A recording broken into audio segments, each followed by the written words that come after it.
Hi friends, welcome to వెటి news. నా పేరు అబులై సయ్యద్.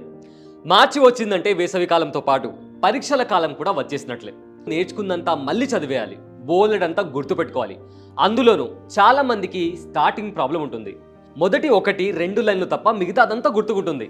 కానీ ఆ 2 లైన్లు చాలా ముఖ్యం. కాబట్టి పరీక్ష అయ్యే వరకు గుర్తుంటే చాలు, పాస్ అయితే చాలు అన్నట్లు ఎగ్జామ్స్కి ఒక్కరోజు ముందు కూర్చొని తెగబట్టి కొట్టేస్తుంటారు. ఇది ఇప్పుడు సగటు విద్యార్థి పరీక్షల్లో పాస్ అవ్వడం కోసం ఆలోచించే విధానం.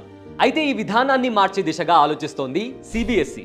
ఇకపై విద్యార్థులు పరీక్షలకు పుస్తకాలను తీసుకెళ్లి చూసి రాసే విధంగా ఓపెన్ బుక్ పరీక్ష విధానాన్ని ప్రవేశపెట్టే చర్చ జరుగుతోంది.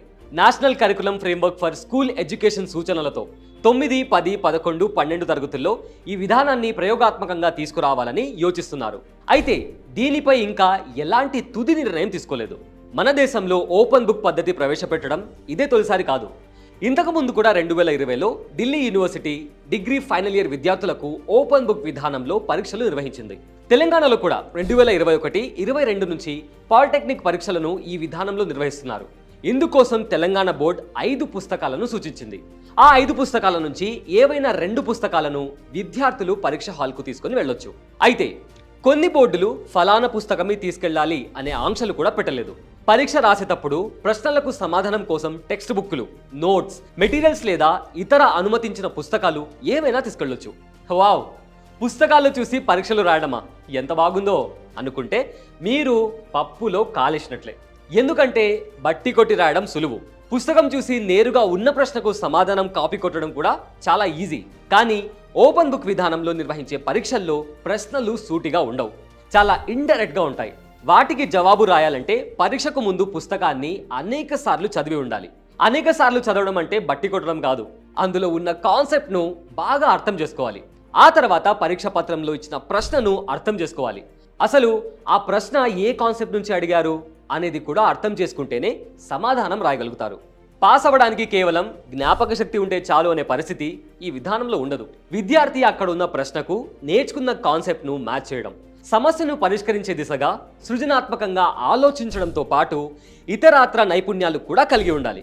సబ్జెక్ట్ మీద అవగాహన లేకుండా ఎగ్జామ్కి ఒక్కరోజు ముందు చదివే వారు ఈ విధానంలో పాస్ అవ్వడం చాలా కష్టమండి. ఈ ఓపెన్ బుక్ సిస్టంలో పెద్ద పెద్ద ఆన్సర్స్ గుర్తుపెట్టుకోవాలనే ఒత్తిడి పిల్లలపై ఉండదు. చిన్న వయసు నుంచే ఉన్నత స్థాయిలో ఆలోచించడం అలవాటవుతుంది. ఇక్కడ బట్టి పట్టకుండా కాన్సెప్ట్ నేర్చుకుంటారు కాబట్టి అది జీవితాంతం గుర్తుంటుంది, భవిష్యత్తులో కూడా చాలా ఉపయోగపడుతుంది.